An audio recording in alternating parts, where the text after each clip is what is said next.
there. Great.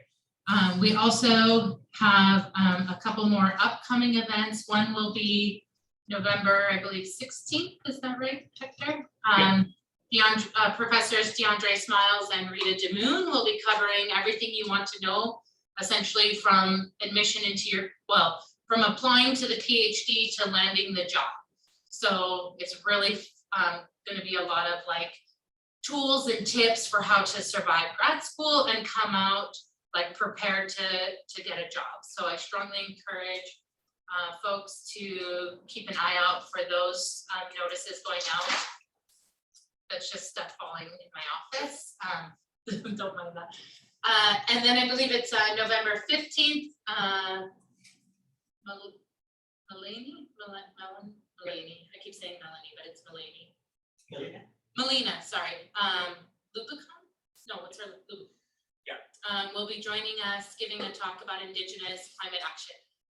So you'll see posters coming out next week as well for that. So keep an eye out for both of those upcoming events.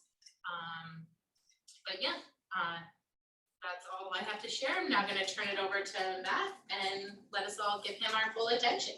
Thanks, Matt. Thank you. And thank you so much for inviting me here today to share my knowledge of Zotero with you. It's something I learned in graduate school. And it's actually something I wish I had learned much earlier in graduate school because it is a wonderful resource to have at your disposal. Before I begin, I would like to state that this software is software and it runs on a computer, and sometimes that can be challenging. People may run into some issues you have with your computer, but do know that part of my job is helping you accomplish your research, so you have help in the library as well as your colleagues here. So if you do run into any issues, please do not hesitate to reach out. I'm more than happy to meet with anyone either via email or in person to discuss any issues that come up using this tool.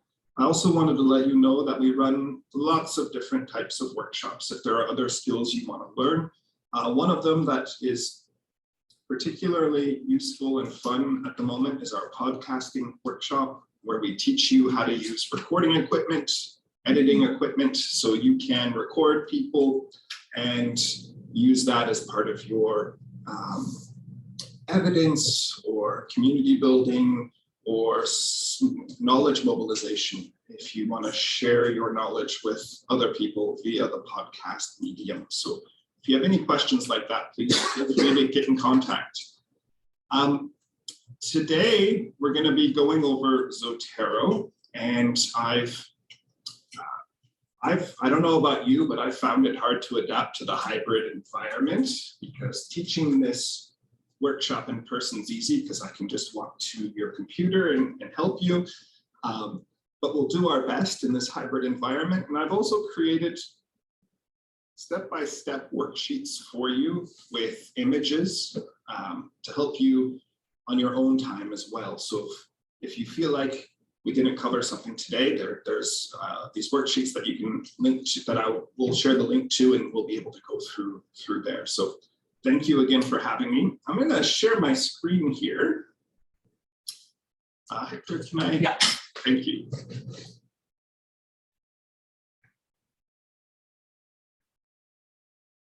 Great.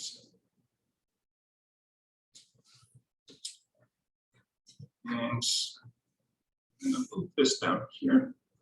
I have a little slideshow I like to give, just to give a general overview and introduction to Zotero. Let's see here. You can see. And this is the end of the workshop, which isn't that useful for you. So let's go to the beginning.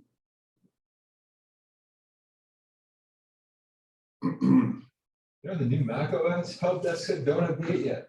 No, and they always get a little mean when you update without asking them first. Really? Yeah, as they haven't tested it yet. But I'm naughty. Just so you know, these slides are available here at bit.ly Zotero UVic, no spaces. And the worksheets we're going to be working from are located at bit.ly/Zotero start. We'll come back to those, but just so you know, you'll have access to those resources even after this. And what we're going to do today is discuss Zotero and citation managers writ large, discuss the benefits of using Zotero, at least some of the benefits, because we really can't discuss all of the benefits at once. It would take too long.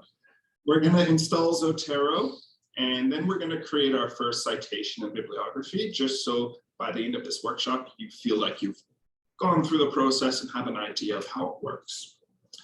So the name Zotero comes from an Albanian word meaning to master, in the sense of mastering all of the resources that we have all of around us in the library.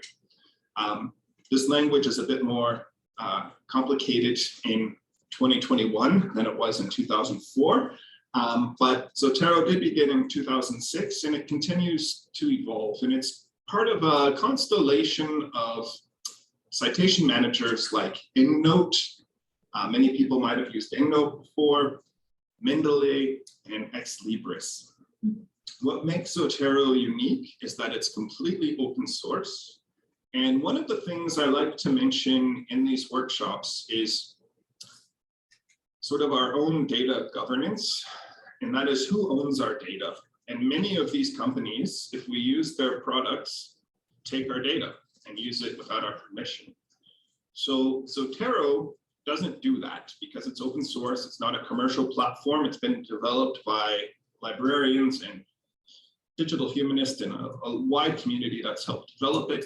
And I always like to remind people, ask yourself the question, can you take your data back out of this system?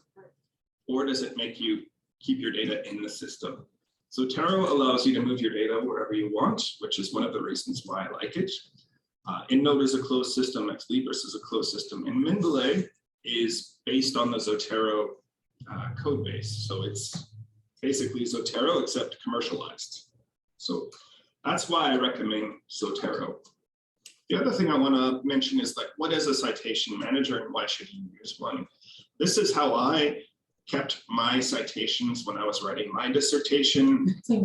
Yeah, we had to. Like, you had to have them on cards because you're writing this dissertation over years. You forget what source. Yeah. You know, because if you wrote chapter 1 the year before, like I forgot, you know, who I cited, etc. So I just had this box full of these cards, and at the end of writing, I would alphabetize them and then type them up. The nice thing about citation managers is they do all that work for you. What we're going to do today is install something in our browser that will pull all of the information from the browser into Zotero. So we just have to make sure it's correct. We don't even have to type anything. And it just automates these processes for us, which saves us a lot of time. However, citation manager is now sort of a limited term too, because Zotero does so much more than just manage your citations. You can use it to annotate your PDFs, extract notes from your PDFs. It's really become the central tool of my research workflow. I love Zotero. Yeah. I know, I get so excited. I'm like, I know, Yeah. I'm telling my sweater was getting warm. Yeah. That's just how nerdy I am. The other thing about Zotero in terms of data governance is, yes, we have dictionaries, we have journal databases, but many of you might be working with elders and other knowledge keepers. And if you have permission to record the elder or knowledge keeper, you can keep that audio file in Zotero as a citation. But again, that's part of your data governance. Maybe it shouldn't be recorded. That's something that should be discussed, or it shouldn't be stored, or it could be stored but not shared. Zotero allows you to work through these issues, so you still have it on your machine, but not necessarily sharing it with the wide world. However, if you do have sources you want to share with the wide world, you can do that too. So it's very collaborative that way. Another reason why I recommend the tool. So citation versus style. The reason why it's important to sort of keep this in mind is a citation is just a thing in the world, right? It's that email, it's that book, it's the article, it's that knowledge that's shared with you. The style of how that's represented really is arbitrary, but necessary at the same time, right? Depending on the professional standards. So some of you might be using the APA format. Some of you might use the MLA format. What's nice about Zotero is it allows you to use any format you want. And if you, for example, are taking this graduate course on how to get a job, and you're also talking about publishing, you write your paper in APA style, but the journal to which you're submitting your article wants MLA, you can press a button in Zotero and it just transforms it for you, right? So it saves you time that way as well. Yeah. So you have one click. Magic. That's the magic. It's magic. And we will show you this magic because it actually looks like magic when it happens too. So you can create one-click bibliographies. You have personal data governance rules. It's collaborative. You can create shared online citations. So if you're writing with someone else here or around the world, you're both or many of you are using the same folder and same citations. And what I love about it is I can import my PDFs to the citation in Zotero.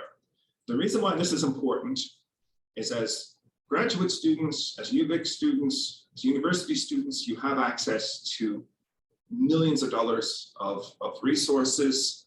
But when you leave, you don't have that anymore. And it's not that we don't want to give it to you, it's that those are the licensing agreements. So let's say you're doing a really important research paper on impact on the environment, and you've downloaded all of these resources. In Zotero, if you've saved those PDFs, they go with you. They're on your computer, right? So you'll still have access to them once you leave and are in the world. So that's another reason why it's really important. Now, what are the pitfalls of Zotero? One of the biggies is, even though Zotero is magic, it's not perfect. Yep. So Zotero is only as good as the information it's pulling from a website. As a librarian, I can say that librarians make mistakes all the time. And if we've made a typographical error in entering a book online, Zotero doesn't know that. It's just pulling that error in. So one thing we do need to do is verify the information when we import them. However, once we've done that, we have the proper information forever, so to speak. So you check it once and it's good for a long time after that. So we always want to double check to make sure Zotero's captured what we think it's supposed to capture. The other thing about Zotero is that it has sort of a computer logic in that when we see the interface, we're going to see three main pillars. And I like to think of like an Italian flag or the Mexican flag, where you have those three main colors on the flag. On the left, we have our folder structure here. In the middle, we have our citation list. And on the right, we have our information pane. What I want to call everyone's attention to here is this thing that's in blue here, and that's the citation. And the thing that you have to keep in mind with Zotero is a PDF isn't a citation. A PDF is a file. The citation is that abstract thing in the world, the title, the author, like that information that circles that PDF. And in Zotero, you need to have that citation first, and then you can attach things to that citation. So the PDF you see here is called a child of the parent, and the citation is always the parent. That's the computer language. So you can see here, I have a PDF attached here, and I'll show you some more magic later, but I can highlight a PDF as I read it, and then after I'm done reading it, I can right click and then extract everything I've highlighted, and Zotero creates these little notes for me of all those extracted things. I didn't know it did that. Oh, I'm about to tell you something even better. You can even use an experimental function where you can use different colors of highlight. So let's say you're doing research on environmental impact of forests, right? So everything that has to deal with the environment, you highlight in green. And everything that has to deal with like business, you might highlight in purple. And everything that has to do with carbon is yellow. You can right click in all of those things will be extracted in separate files. So you can just pull directly from those rather than going through your notes. So there's a lot you can do, but that's sort of the more advanced functionality that we'll discuss. The other thing to keep in mind is that there is a web library as part of Zotero. So you don't have to create an account to use Zotero, because you're going to download a program to your hard drive, which is Zotero. However, if you want Zotero to sync across all of your devices, like your phone, your computer here, your computer at home, or whatever type of machine you have, you can sign up for this web library, and that web library becomes a place you can visit on the web. It's just a place to visit and store information, though. You can't cite from it. So sometimes, should I stay muted? It's asking me to mute or no. Stay muted. Okay. Yeah. Perfect. So even though you might see this web library, that's just for reference. You will still need to download the program to your hard drive. I have a question, but would you prefer if I only both questions? No, please. Okay, so I got a message like last week that my volume was full on Zotero, like the 300 megs that came with my. Yeah. So I deleted all my PDFs. So that allowed me to have safe space. If I didn't have the web library, would that have given me a warning at all? Would it have all stored everything locally? You can still always store things locally. If you run out of space, you just unlink your account and then it won't sync. Yeah. Okay. So you never have to delete anything. Yeah. But this is the type of information you always find out the week after you've done something. Of course, yeah. So that's graduate school.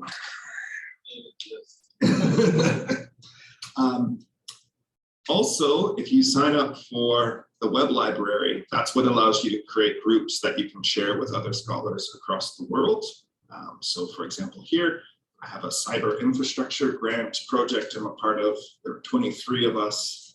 And if we close our membership, we can share our PDFs and notes with one another. So that's one of the other nice things is that collaboration. So let me give you a little tour of Zotero and what it looks like. This is what I like to just show you what Zotero looks like, because you might be asking, well, this sounds okay, but why should I use it? So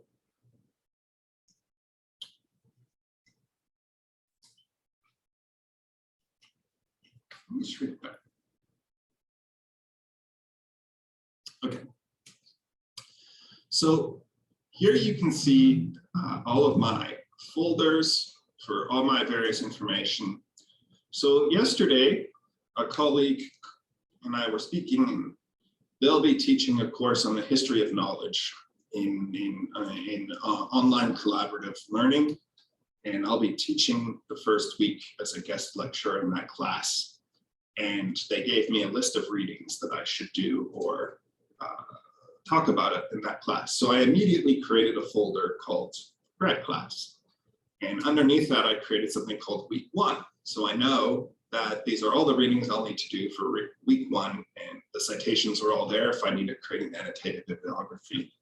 I'm also thinking of maybe, creating a shared annotated bibliography so I can share my notes with colleagues or students to let them know what I'm thinking as I read this thing, et cetera, et cetera. So that's how I use folders, as a sort of discrete information. If I were taking a course called History of Knowledge, I might have a folder called History of Knowledge, and then Week 1, Week 2, or Assignment 1, Assignment 1, however you want to do it. So that's the folders.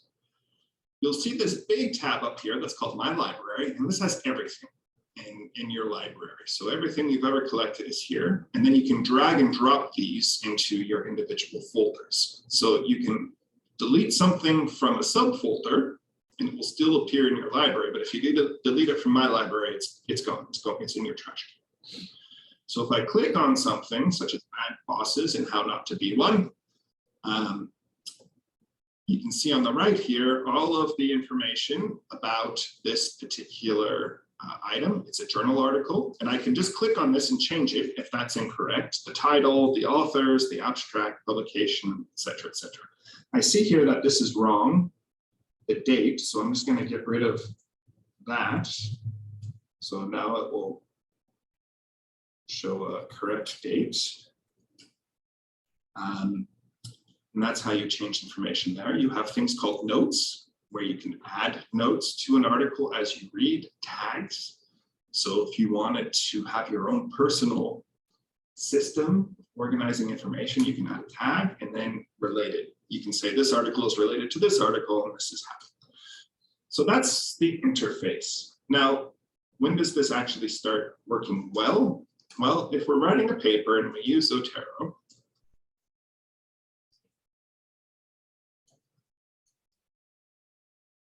I'm citing something here. This is what I'm citing. If I go up to this little Zotero tab, oops, which you can't see. Yeah, they can. Oh, they can? Perfect. Let's move that down just in case. If you go to the Zotero tab, you can see I have add edit citation. So when you click add citation, and I think I'm going to use the American APA style. And this Google browser bar appears, and you know what I think? Cite this scholar named Dr. Corncastle. And I'm going to highlight that, and I'm going to hit enter, and you'll see that it inserts this citation directly into my paper. Now, if I've done this throughout my entire paper, at the end of it, I can then go to add bibliography, and then there it is, right? It's automatically populating the paper for me. If I realize the professor wants it in the Chicago format, I just go to preferences, change it, hit OK. And then it changes to that format for me. So in a nutshell, that's how Zotero connects with Word. It also connects just like this with Google Docs. So you can use them in both systems, or OpenOffice, LibreOffice if you use those. So that's the Word plugin of Zotero. One more thing I want to show you is the annotation function.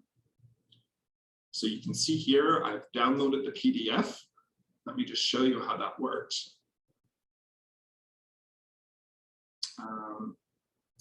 If you have something underneath your citation, this little arrow on the left appears. And if I click it, you can see everything that's a child of the parent. And then I double click that.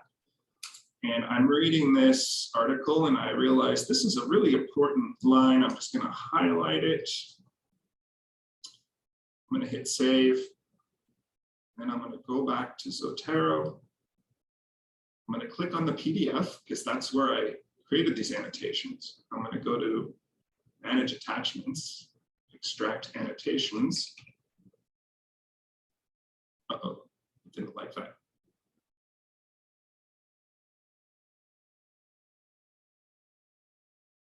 I have two open.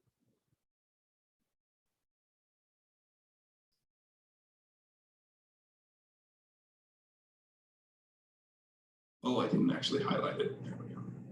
There we go. If I right click,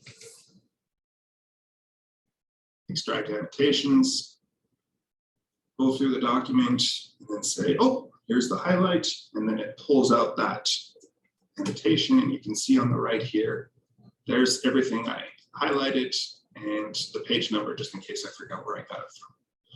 How I use this is I can just copy and paste this when I'm writing a paper, so I don't have to retype the proof when I'm writing my paper. So that's how the annotations work.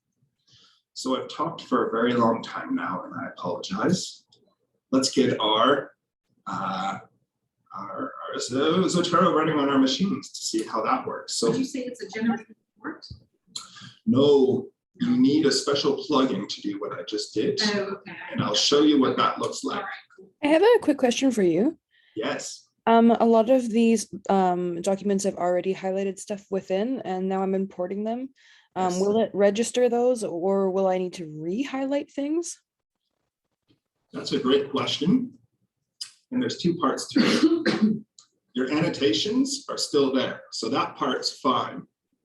However, sometimes we can't just import PDFs into Zotero because we don't have a citation associated with that PDF yet. That's changing. Zotero is getting smarter about finding the metadata for the PDF to create that citation. So it depends. So if I were you, I would try putting your PDF into Zotero. And if you hit right click, I think the phrase is retrieve parent item or retrieve something. I forgot what it's called exactly. If it doesn't do it automatically. Or one thing we're going to do as part of our worksheets is we take our citation and then we can manually attach that PDF to the citation so it's in Zotero for us. So it really depends on what's going to be quicker for you. But to answer your first question, the annotations are safe and Zotero will be able to find them. Okay, so we're going to go to this link called bit.ly Zotero start, bit.ly/Zotero start. And that brings us here. Many of us are going to be working on one computer screen. So what I like to do is just shrink this to half my screen. And then I'll open up Zotero on the other half of my screen and shrink it so it takes up that half. So I can work through this, or my browser. So the first thing we're going to do is go to step 3 and then go to activity 1, downloading Zotero. To do that, we're going to go to zotero.org. And this is what it looks like when we go to zotero.org. You'll notice there's something called login here. If you click on that and you don't have a Zotero account yet, you'll be able to create one here. But we can skip that for now and just go directly to download. And because I'm on a Macintosh, it knows that this is Zotero for Mac. Because I'm using Microsoft Edge as my browser, I can install the Edge browser connector. And if I scroll down, there's this little secret thing down here called plugins. And that's going to be what the final thing that we do today is install a plugin. So the first thing we should do is click download, and it will download to our hard drive. And we're just going to walk through the steps of downloading Zotero and installing it on our machine. Now, for those of you who have Macs, once this process is done, it will be really important to eject the Zotero installer from your sidebar, because sometimes I find that I accidentally open up Zotero from the sidebar rather than from my applications folder, and that's not good. And if anyone has any questions during this process, please let me know, and then we can work through that. Why is that not good? Great question. Because it's not running from our applications. We're actually just opening it from this installer file. And if it looks like we're using Zotero, but it's really just the installer file we're using. So as soon as we shut down our computer, everything disappears. But if we open it from our applications folder, we're using the real program. So it's recommended to use the option just for the Chrome, not the one for the Chrome plus the browser? If you get the option to install the browser, that's what we're doing next. So yes, you're going to want to install the browser plugin too. Okay. Oh, I forgot to show you. Sorry, I haven't taught this in a long time, and I forgot to show you the browser plugin. Is it okay if I show everyone that very quickly? Oh, what are you gonna show us? The browser plugin. So if we go to the University of Victoria's website, who's doing research right now? What are you doing research on? Place-based culture transition. Place-based culture transition. Culture change. So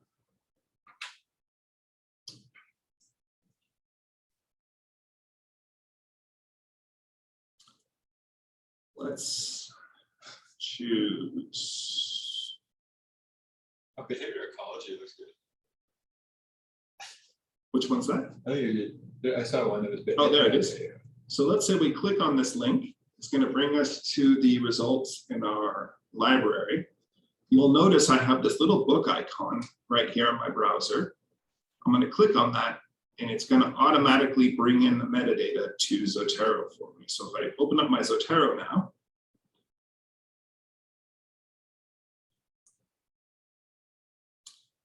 you'll see that that book has been brought in with all of its metadata.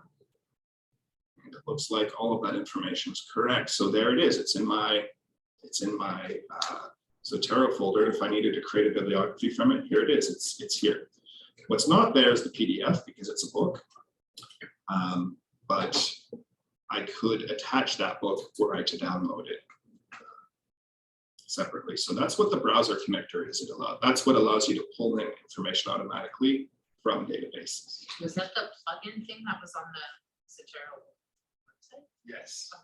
So you definitely want to install both Zotero and the browser plugin. So this and this.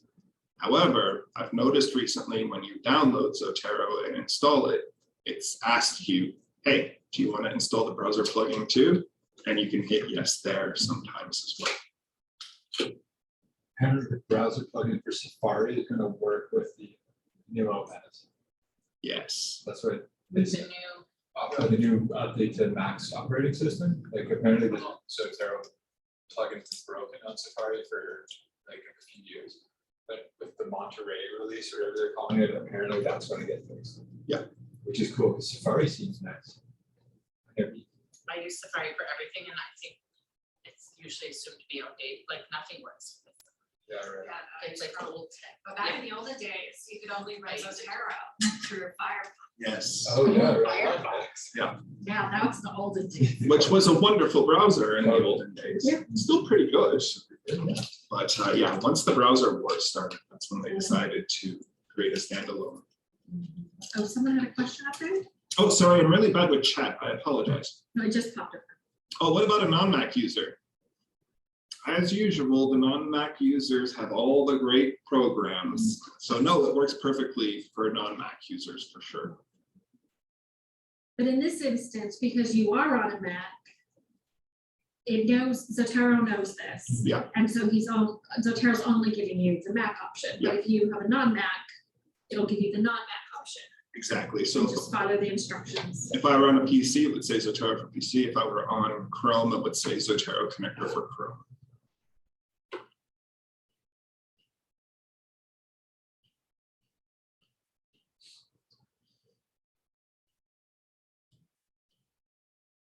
How's everyone doing?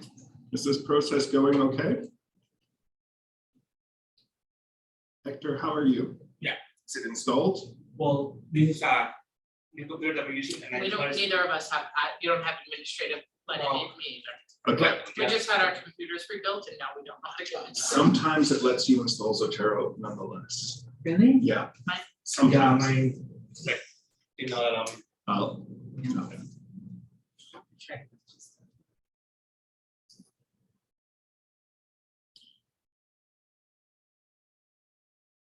Did you just hit cancel and they'll still let you? no, they seem to have, if that window pops up, then you know that, yeah.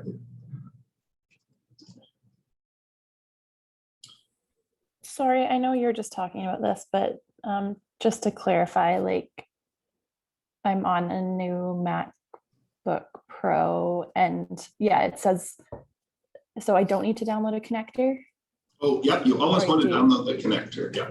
Okay, And if you feel comfortable sharing your screen, we can actually walk through the process together and other people can watch too. If you're comfortable with that, if not, that's fine too. sure.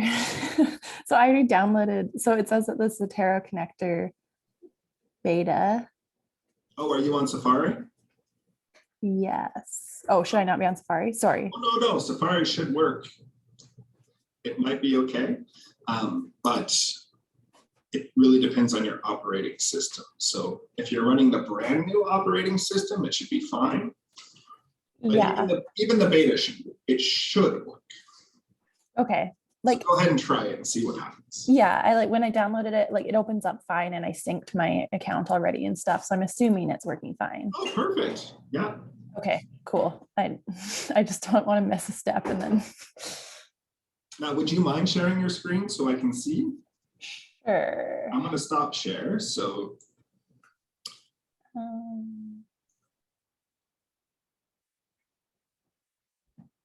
Are you able to share? Do we need to change these preferences?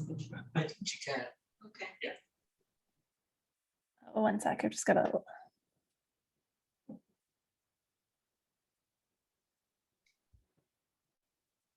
Why won't you let me share? Sorry, there we go.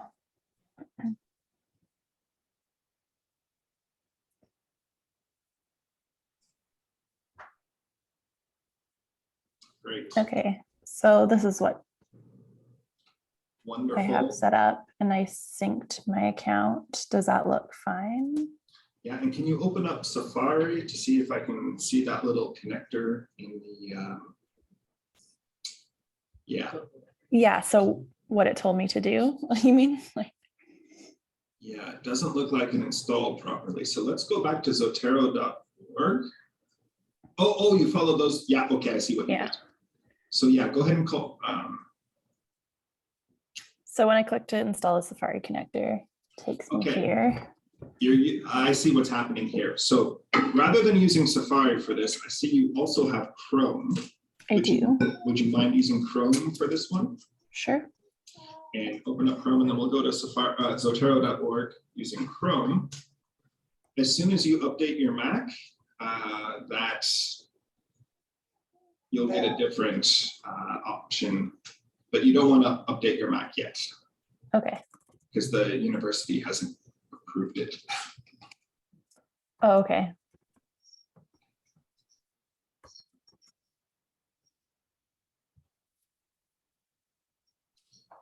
Okay, so we're going to want to go to Zotero.org downloads.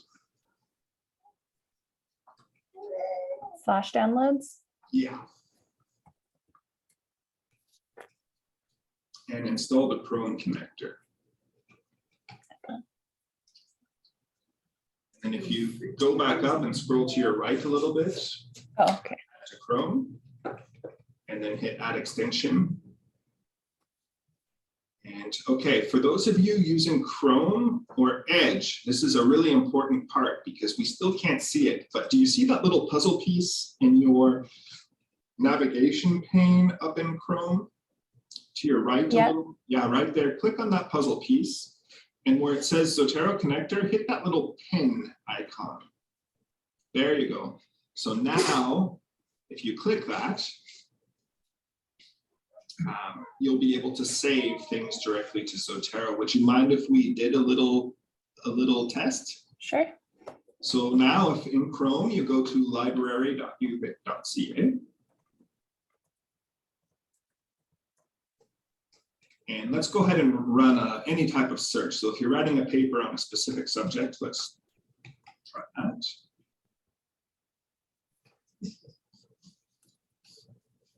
And let's pretend we're going to do the first one. So click on the title of, This. yeah. Oh, sorry. And we're going to sign into UVic. Sorry, they make us do this. It's not our choice. Perfect. So now if you click that little article icon in your browser bar, it's going to save to your Zotero. So if you go back to your Zotero program, you should see it there. And it looks like it's grabbing the PDF too. There you go. Ooh, that's nice. Yeah. And then there's the I was like, PDF. ooh, I just had peeked up. Right? I was like, it'll capture the PDF for you? Yeah. So Yes. Okay. So I know where you're going. now, this is gonna, if people want to pay attention, and Morgan, if you're willing, I would like to do something a little bit more difficult with you because it's easier to show people how this works than it is to follow the instructions, Mhm. we're going to install a plugin, which will allow us to do those annotations that I showed you. Yep. So what I would like you to do is go to zotero.org/downloads.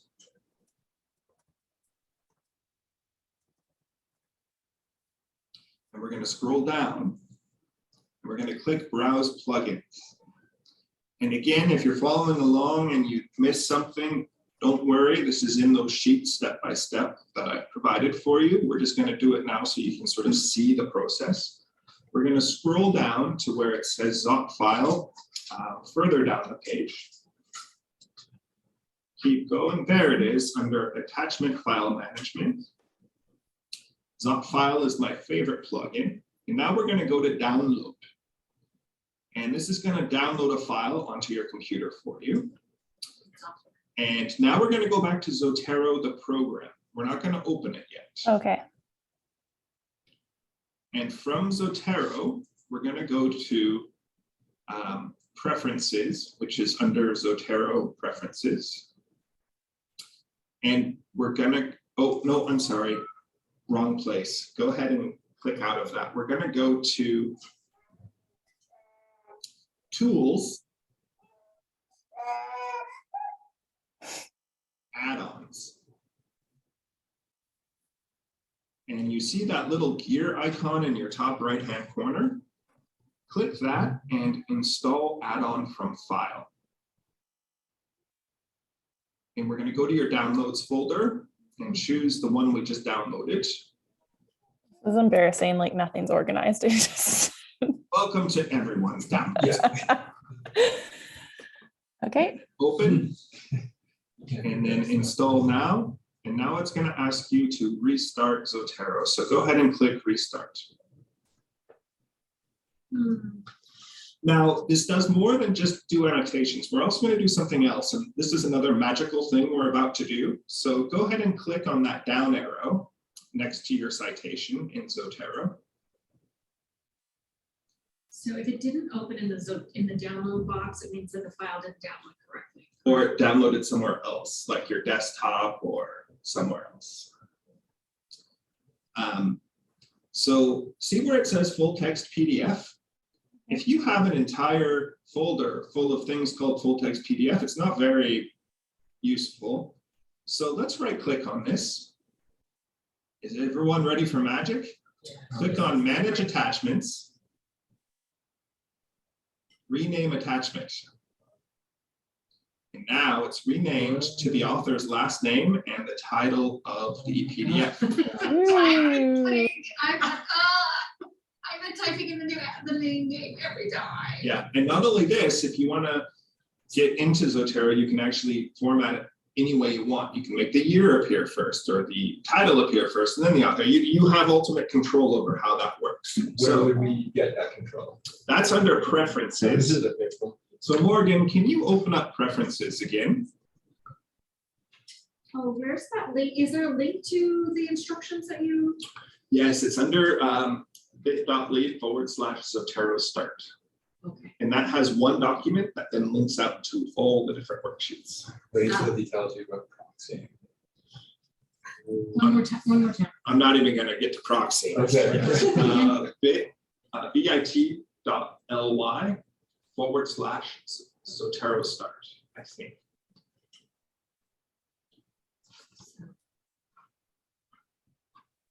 I think the link that Just like which one's the first? Yep, that's good. Oh, it's this one here.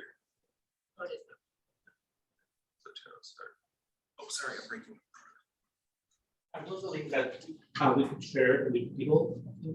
The one on- that's Oh, already- absolutely. No, this is for you. Yep. Okay. So if you scroll down there, you'll see in section 3 links to different worksheets. You want me to email it to you so you can put it in the chat? to people? Yes. Okay, Morgan, you can see here, we can automatically rename file attachments. So from now on, it's going to rename stuff for you when it imports. If you go to site, You're like, this is totally right there. Do we have to restart now? yes, There's that lot. Yeah. Or is that now? go to word processors next to styles. So it looks like Microsoft Word is already installed. So let's do some magic in your Microsoft Word in a second, but then click on Advanced. And this is where all the fun stuff is. So you can change where you store your files, you can create shortcuts, etc. So for me, I store my Zotero on a cloud drive so I can access it from any computer that I'm working on. That's a bit different. The advanced configurator, so you can really control everything. The other thing I want to point out is under Site, and go back to Styles. You can, if you click on Get Additional Styles, so let's say you're working with a community that likes to share its information in a very specific format, you can actually create that style and share it with anyone within that community. And there's over 10,000 styles you can search through that people have put together. So this is another great thing. Chances are someone's already done it, and you can just use what they've created and share it with the community, which is great. So know that chances are, if there's a style that you need, you can find it here. So for example, if you type in the word Paris, the French, Paris. So the French are very naughty in that every university has its own citation style. And here you can just download different styles that you need if you're writing for that specific university. So it's just one of those things. So know that that's there too. Cool. So Morgan, let's actually do some magic here. We've imported something to Zotero. So if you open up a fresh page in Word,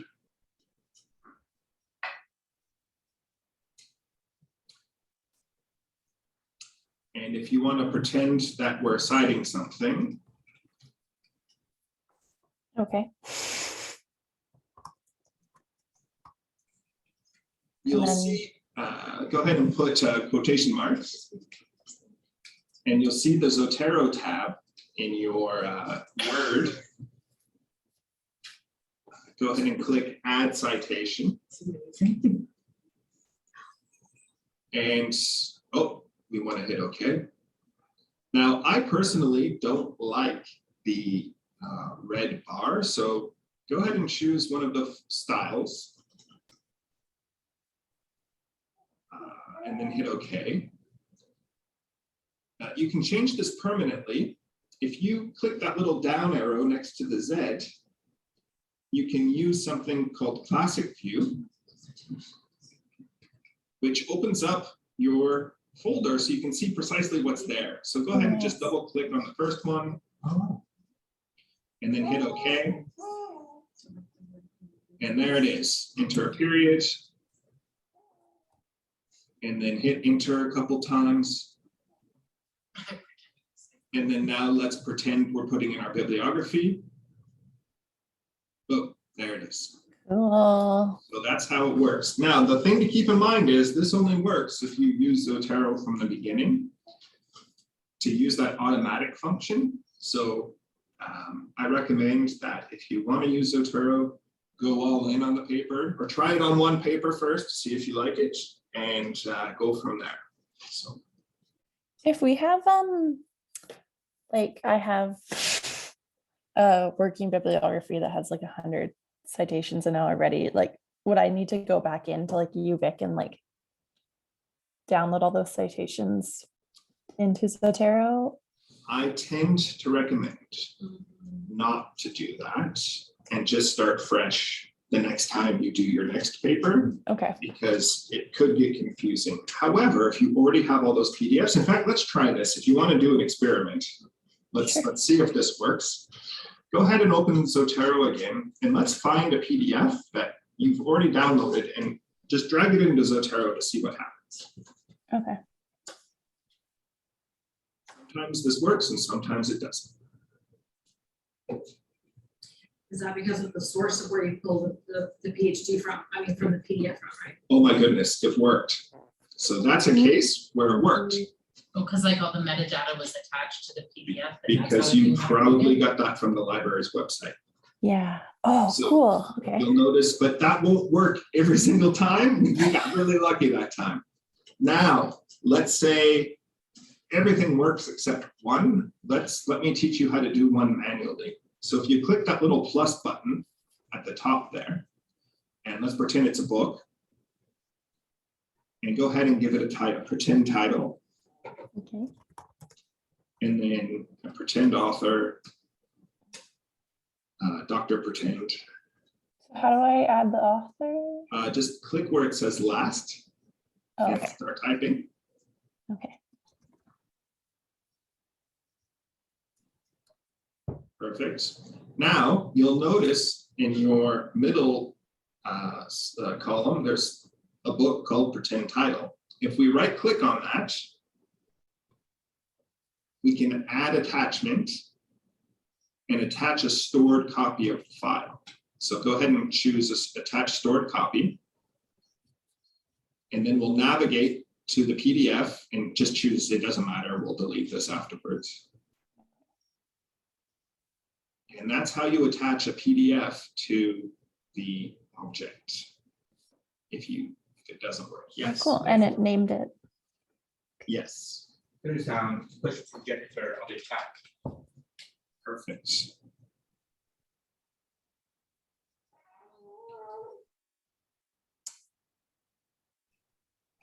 And do I trash it That's then? a great question, Jennifer. So as long as you've used Zotero, the second you put in a citation, the bibliography will automatically update. It just, you won't even notice it because it's probably on a separate page, but as soon as, if you've already created a bibliography and you put in a new citation, it will just automatically update it for you, which is nice.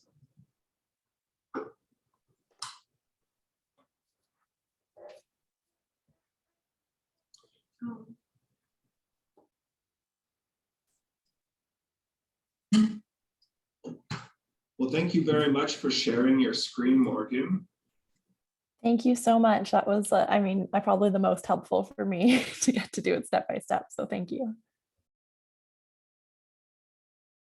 And if anyone else wants to share their screen or has encountered a problem,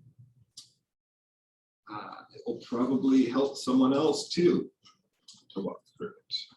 Another question in the chat is, if I open a PDF from Zotero and annotate it, is there any way to have these changes saved within Zotero? Does our file do this? Excellent question. In fact, I forgot to mention this. You have to open the PDF from Zotero because Zotero, if you drag a PDF from your hard drive into Zotero, I don't think Zotero deletes it on your hard drive. It just copies it into Zotero. So at that point, you actually have two separate PDFs. As soon as I've imported a PDF to Zotero, I usually delete my hard drive one so I don't confuse them. And then if I open the PDF from Zotero and do my annotations, then the changes will be saved. However, that's Saved to Zotero. yes, if it's attached to the citation. However, let's say you've annotated a PDF already, you import it into Zotero, and Zotero did that magical thing where it automatically created the citation for you. The annotations would still be there. You would just have to hit right-click, manage attachments, extract annotations.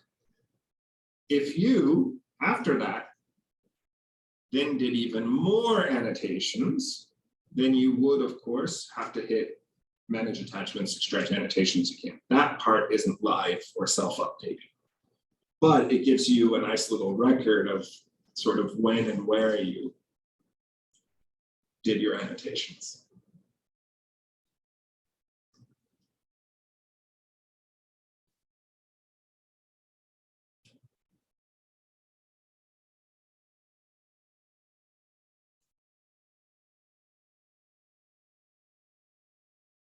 So in order to, you mentioned like, in order to save space, like not use the cloud storage or not run out of space, you can unsync your account.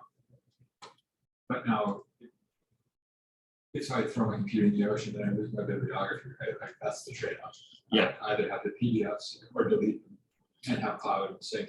Or back up your computer separately. Yeah, okay, Right. totally, that's a good point. So a lot of the cloud storage things, and again, this becomes a question of data governance. Do you trust Google or Dropbox when they say they're keeping your data private? It's not Google, no way. Some of those services now also back up folders on your computer. So my Zotero folder is in my documents folder, so I'll just back up that. So, or if I put in a external hard drive, it will constantly be backing up my Zotero as well, especially on the Mac because you have Time Machine, Yeah. which is quite nice. Good call. Thanks for that.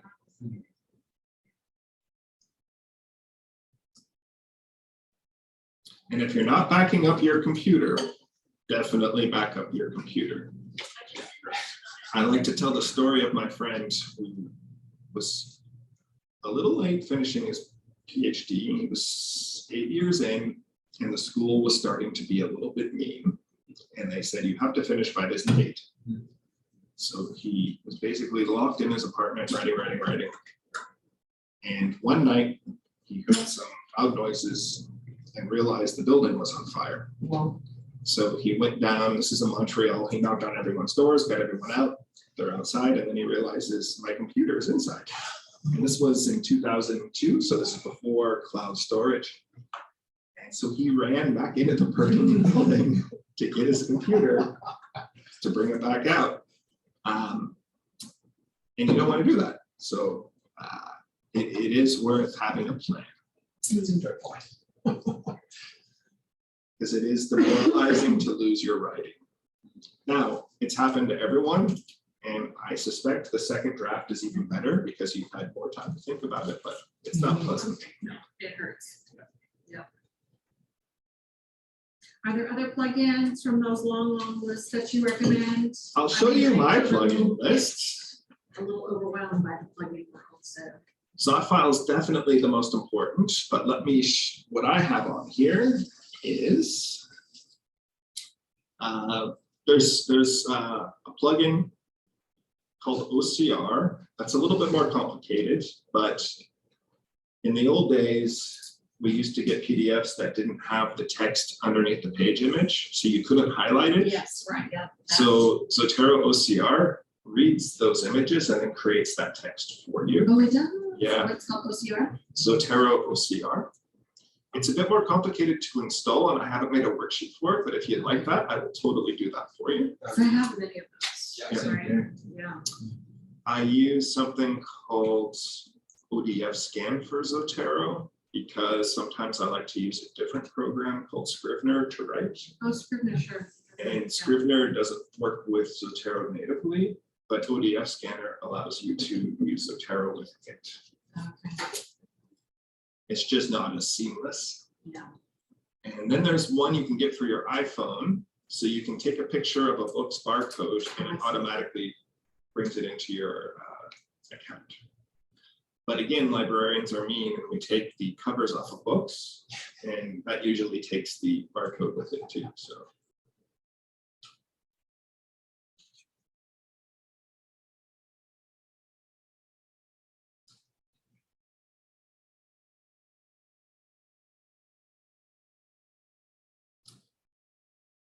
Does anyone else want some one-on-one help working through an installation or workflow?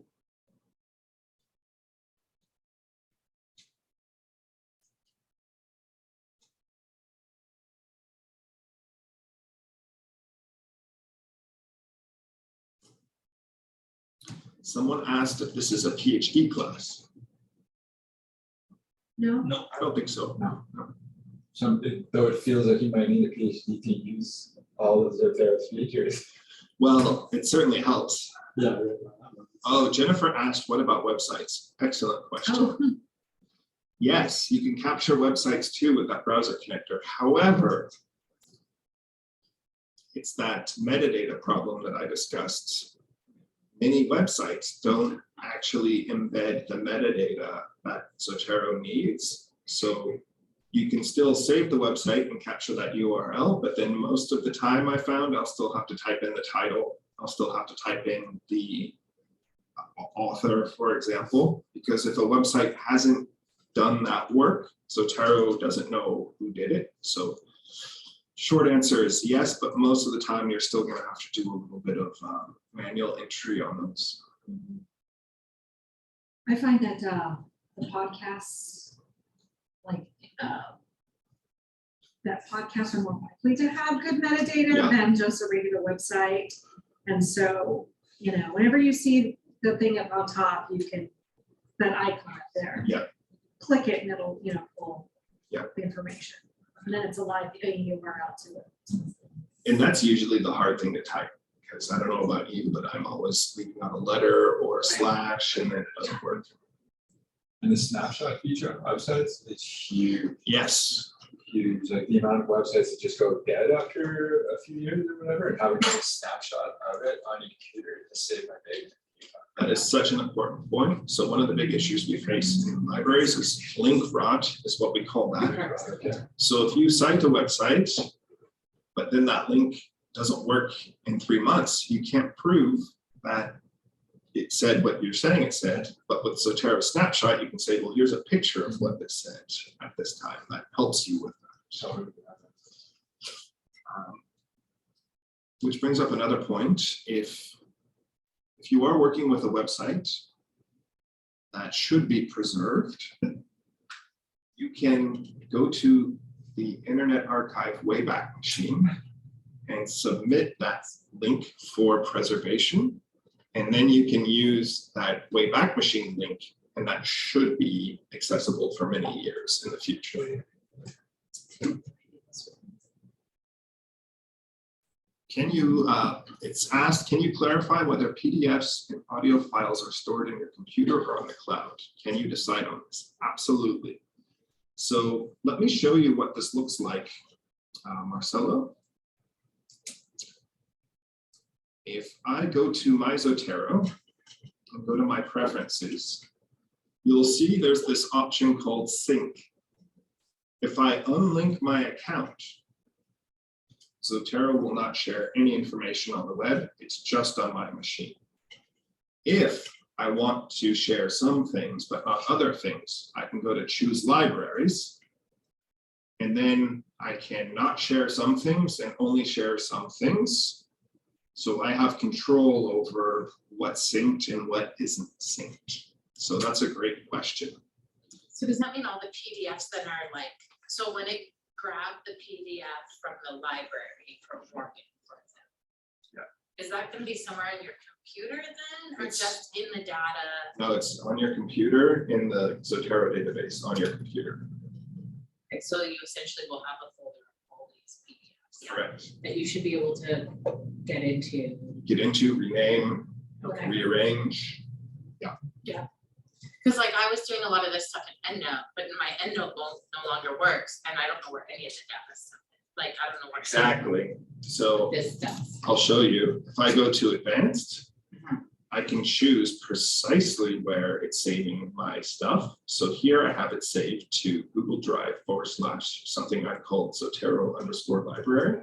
So it's not even saving to your computer, you have it going in a separate place so that your fresh is. Exactly. But it's still on my computer, but it just syncs. So if I go to this folder, let me show you where this is. And I apologize if I don't know what we're going to find here. But if we go down to Zotero library, literally here's every single PDF. Right. So it's not even hidden behind PHP files or something. Right. Oh, that's. Jennifer asked, what's snapshot? So Jennifer, I'm going to go to a website. Let's say I'm citing my workshop slides here. You can see Zotero gives me the option of saving this to my library as a citation. So I'm going to go to my library and find this citation. Oopsie. Gotta close out of there. You can see here that it says start here. So here's the website I just saved. Here's the abstract, the title, the URL. And if I go to snapshot, This is a picture of the page. Oops.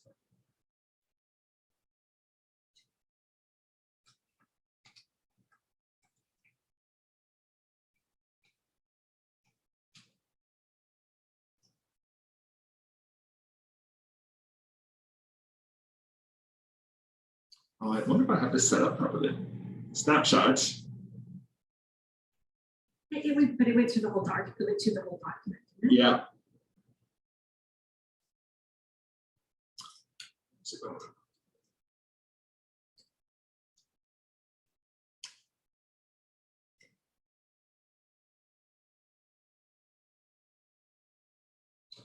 Oh, that might be it.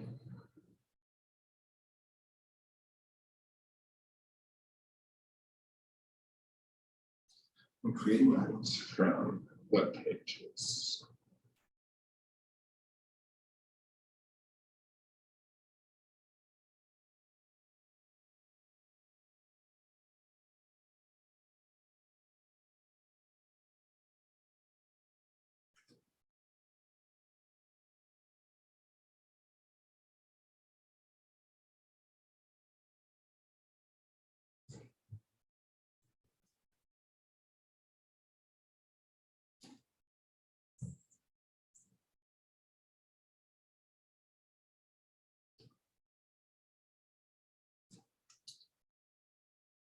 Oh, there's the file name. How do I get to it?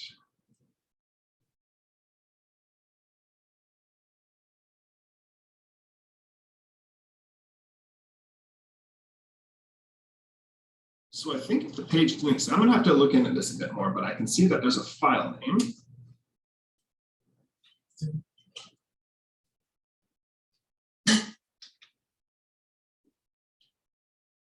And there it is.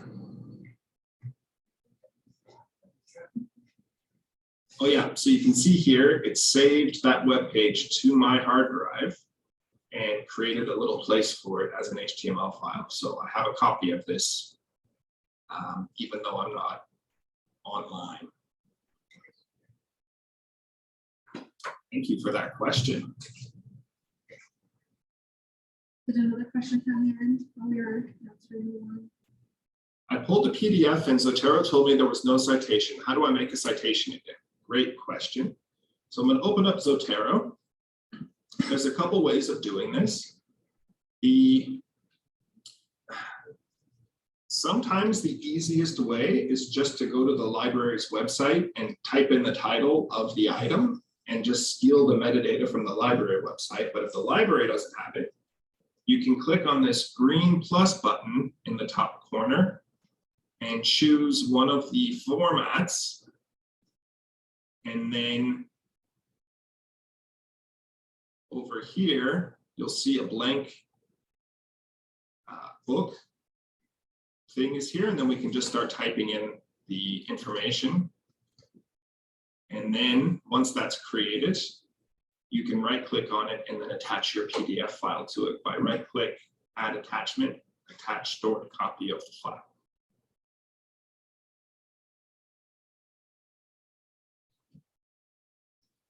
Can you recommend good backup clouds for your own computer files? That's a tough one because the more I read, the less I trust cloud services. So as UVic students, you do have a little bit of personal storage space. You can get an external hard drive in there, but that doesn't help you with my house burned down question, right? So it really depends on you and what type of information you're storing. So if you are doing sensitive data, you can encrypt your hard drive and do encrypted backups.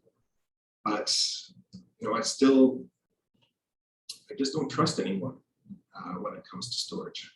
What about iCloud, which is kind of the one that people use because they have a Mac products? iCloud tends to be the best out of all of them because it's tested. Like I've been reading stories where the FBI has asked for information and Apple was sorry, can't do it because it's encrypted. But that's again a personal choice. So if you're on a Mac, iCloud is pretty good. If you're on a PC, it's a question of Box, Dropbox, or Google. And it's really about reading the terms of service and what works best for you and your information. There's the, like you said, the UBIC has a, what do they call it? It's called NetDrive or NetFile. Yeah, which like I use that. We get, I think, like several gigs. Yeah, 2 gigs, but you can ask for more. Right on, and like you have to connect to it, and so you need the VPN if you're off campus. Yeah. And it's a little bit laggy. It's not like it doesn't automatically upload, but it's like that's not as problematic on the security side as something where the servers are in the States. You know. Right, because like, I mean, because I'm using university owned hardware. Yeah. I'm not able to sync with iCloud Oh, are you anyways? on Okay. my university owned. But you could ask them to install the NetDrive shortcut on your Mac, and there is a shortcut.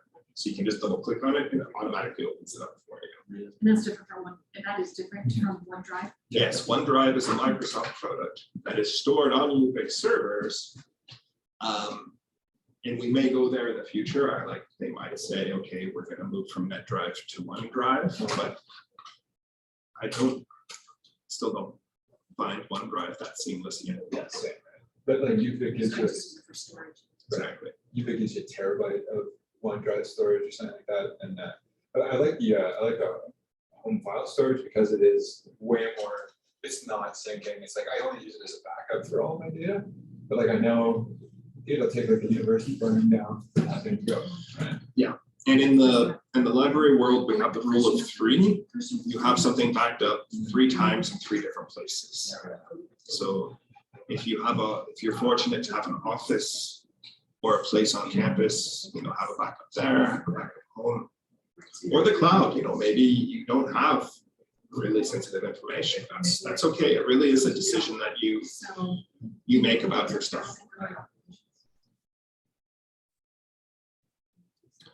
But I can't do that because I have student data on my machine. So that's that situation where no US servers for Yeah, that. that's it. And like same with like folks like we've gone through ethics processes. Exactly. Where we're not allowed to do it, or we have to attach a rider. Exactly. If they're not there, if you don't have a bunch of questions coming through, would you mind like Oh, it is. taking a look at my Okay, like, when I perfect. say data? Sure. Yeah. Someone did ask, can you annotate pictures in Zotero? You cannot, but you can annotate them in the PDF viewer and then have those pictures saved to Zotero. But I don't know if you can extract those. No, I didn't. How come you? Well, yeah, I don't know. So I've now turned off. Now turned off the Yeah, I expect that syncing you're down here, so I'm assuming if I can see if I You can have get some. somewhere is your default. Maybe. Oh, no, it is. It is very similar. Oh, no, you turn that Yeah, off. turn that off. Yeah. You can also do it where you can just choose certain libraries to sync. Yeah, right. So those older libraries you might not use anymore. So I have to like. Yeah, that's super easy. I have to But so for now, I'm gonna do that advanced, and then It's I not as press the one. Because I created on my OneDrive Zotero attachments. And I hit open, and it gave me this could be corrupted. It could be corrupted because it's a cloud drive. Oh, do we need, are we starting to wrap up? Do we need to close? I just realized. So the I don't know, I thought, are they still asking type of questions? quirk in the OneDrive syncing, and they which there's a quirk one with. And all of a sudden you corrupted your database, and that's not good. So if you look at my setup, the way I'm getting around this issue, Is you're using Google Docs. yes, but I've done something special, Here's Zotero, here's Zotero. and I can send this information to you. I've divided Zotero into 2 separate sections. I have my Zotero system files, So you're and just. then I have my supposed to download, Zotero right? And then you go to file tools. files. So my file files saved And you Google put Drive. add-ons. Okay. My system is on my hard drive and can't be corrupted. Right. Oh, that's so fascinating. Okay. But there's a couple tricks you have to do to make that work. And I can forward that link to you if you send me an email. I will. Yeah, It's a step-by-step process. So the reason why that works is my system runs like any program on my Perfect. Thank you. guy. Thank you. Folder. They're just there, right? And even if it does corrupt, it's gonna be Yes. one. Substance, Yeah. any of it, all of it. Oh, The other banks are like really fresh. That's how you get around that problem when it From comes the to. Sony's future. Right. Yeah. Yeah, around the computer, on the other side of the computer. What's your email? I'll send The it. little white tag. Oh, let me put that in the chat. Just as Would you see? Right. Perfect. Would you see you? Thank you. Okay. You picked that. Yeah. Oh, yeah, he's in. Perfect. Thanks so much. Yeah, so like, right, so here's like a place where you have. Victor, I think there's a question for you in the chat.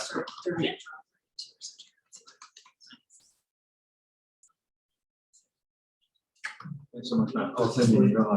Yes. I appreciate that. I will send the link with information with the entire workshop list. So some people that. Oh, yeah, at with the the end of- instructions. Yeah. At the end, I just save it on that computer and I will share it.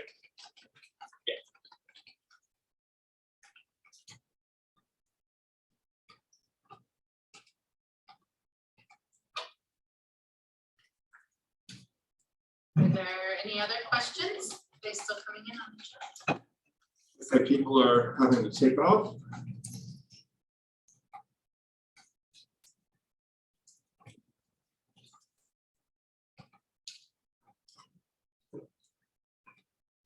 Great, well, Reese's Pieces, bubbly water. and actually, we also do have a gift for you for coming and sharing your knowledge with us, and we always appreciate you coming and teaching us all these great new tips, so. Thank you for having me. I always love coming here. Yeah, and if anyone else, has any questions, again, do check out the library's website for all the different kinds of workshops you offer there as well, right? Yes, for So, great, sure. All right, thank you, everyone. thanks, everyone. Now I want to see if I finally got it downloaded, the entire workshop. Actually, I just never could, Ricardo had to come